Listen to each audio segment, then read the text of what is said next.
todos, sejam bem-vindos em mais uma aula da plataforma Reconstruindo a História. Hoje falaremos do sistemas coloniais europeus e a América colonial. Tá? Então vamos contextualizar desde o início do processo até chegarmos aí o momento, né, da colonização da América e o processo que levou a essa ação, tá? Dentro daí, partindo das metrópoles europeias.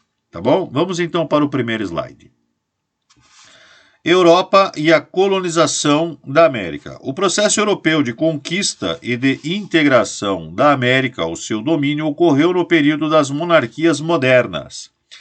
Esses poderosos estados firmaram-se à frente do expansionismo comercial colonial, transformando violentamente a vida das populações pré-colombianas. No mesmo slide aí nós podemos ver a linha do tempo que nos informa de certos processos. Tá? Entre 1519 e 1521 nós temos Hernán Cortés, na conquista do México. Em 1531, nós temos Martim Afonso de Souza, na colonização da América Portuguesa. Francisco Pizarro inicia a conquista da região do atual Peru. Em 1532, a fundação da Vila de São Vicente, no Brasil. Em 1535, a fundação do vice-reinado da Espanha, na América Espanhola. Em 1543, a criação do vice-reinado no Peru, América Espanhola. E em 1776, vice-reinado da Prata, América Espanhola. Tá? Então, voltando aqui para o professor, nesse processo, nós verificamos aí que a Europa está à busca de novos mercados, novas fontes de matéria-prima, novos mercados consumidores. Tá? E a visão nesse momento, nesse período, né, das viagens ultramarinas, são as colônias. Tá? É nesse caminho que a gente vai seguir. Tá bom? Vamos para o próximo slide. Uma das principais características do absolutismo foi a forte intervenção do Estado nos assuntos econômicos. O monarca, auxiliado por seus conselheiros, decidia sobre o comércio, estabelecia a moeda e concedia os monopólios. Acreditava-se que só um Estado centralizado e regulador das práticas econômicas seria capaz de garantir o enriquecimento do reino. Os reis podiam ceder às companhias comerciais, em geral pertencentes a burgueses, o monopólio sobre rotas ou sobre a fabricação ou comércio de produtos. Em troca, recebiam parte dos lucros. Da mesma maneira, os estados europeus disputavam entre si a exclusividade do comércio de alguns produtos.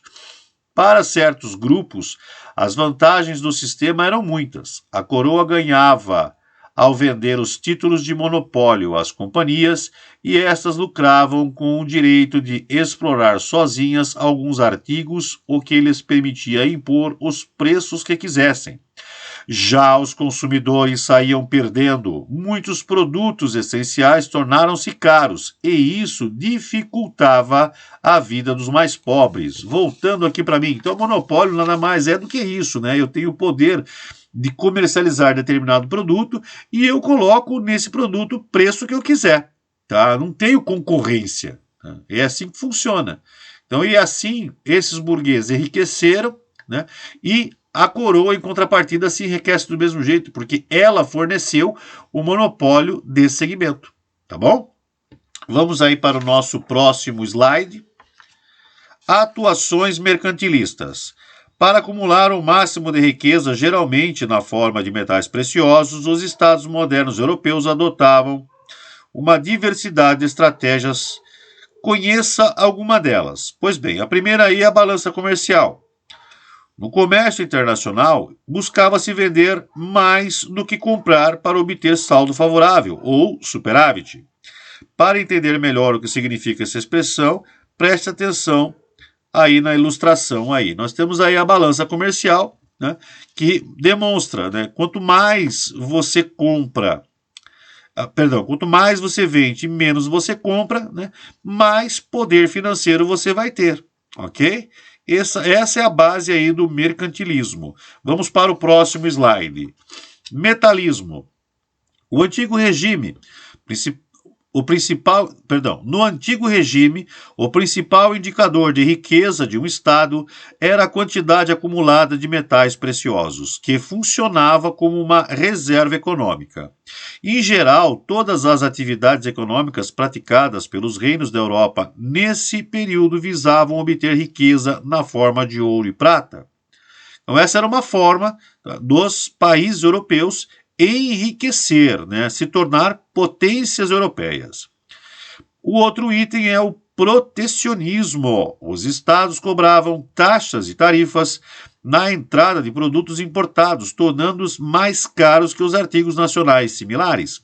Essa medida visava dificultar a importação e, assim, manter a balança comercial favorável. Voltando aqui para mim. Então, são os tripés do mercantilismo, né, da Idade Moderna, é justamente essa situação. Então, a balança comercial favorável, né?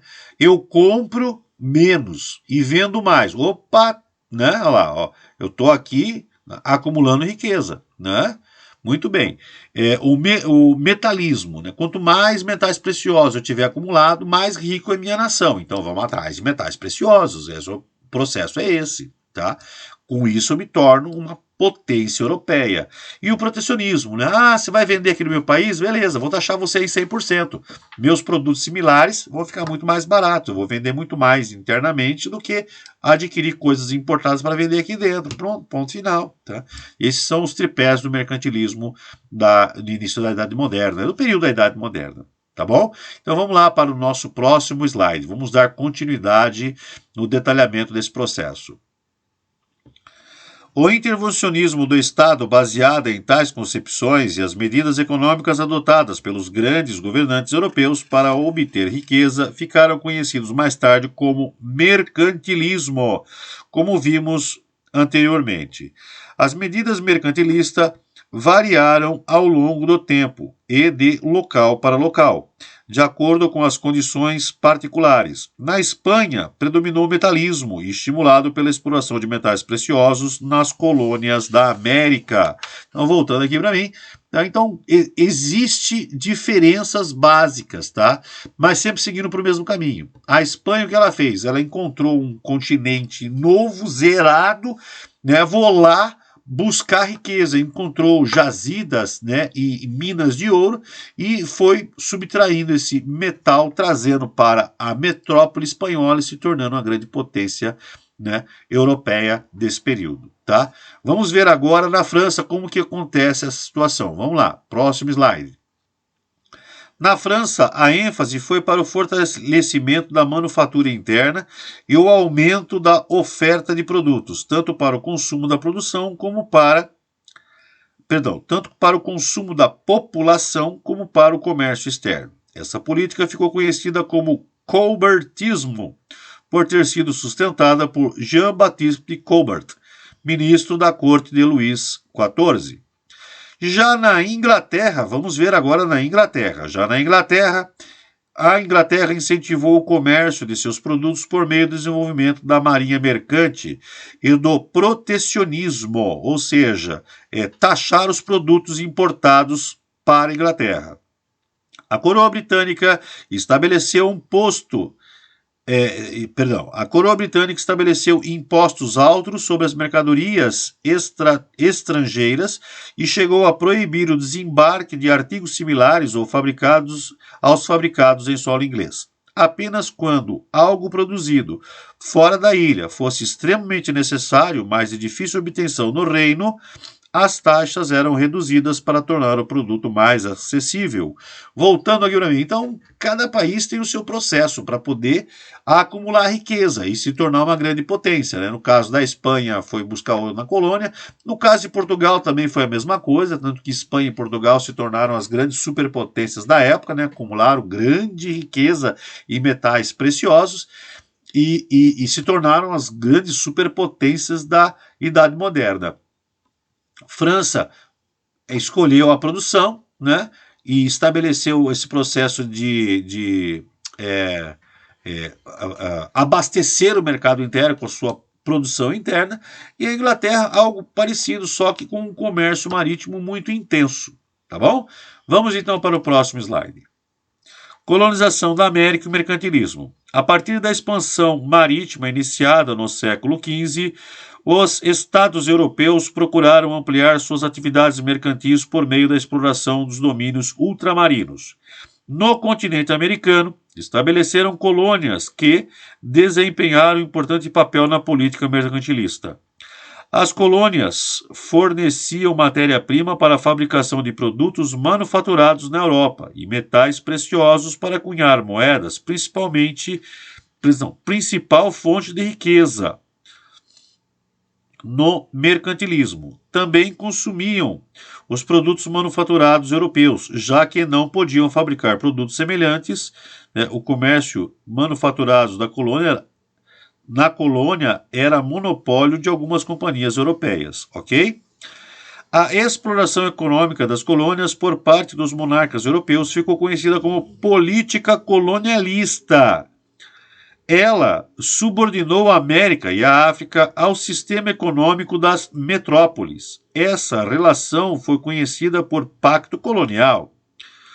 A colonização do continente americano acelerou o desenvolvimento comercial europeu. Por causa dela, incontáveis riquezas foram transferidas da América para a Europa e se concentraram nas mãos dos grupos mercantilistas. Esse processo fortaleceu o desenvolvimento e enriquecimento dos burgueses.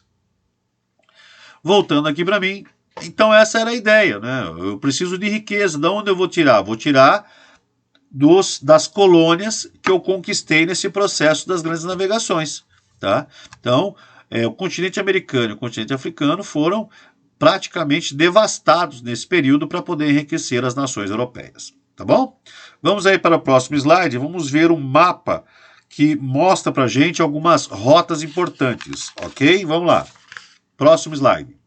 Principais rotas marítimas do comércio atlântico. Você pode ver com as setinhas roxas aí, tá? São os produtos que saem do continente americano para a Europa. Olha lá, açúcar, tabaco e outros produtos tropicais, ouro e prata. A setinha laranja são os produtos manufaturados que saem da Europa e voltam para o continente americano e vão também para abastecer o continente africano, né? E a setinha verde denota para a gente aí o tráfico de africanos escravizados, tá? Então esse mapa, ele mostra para a gente as rotas comerciais, tanto de produtos quanto de pessoas sendo escravizadas na busca do lucro das metrópoles. Voltando aqui para mim. Então, essa é a nossa aula inicial falando dos sistemas coloniais europeus e a América colonial. Não percam a sequência das nossas aulas. Um grande abraço para vocês e até o nosso próximo encontro.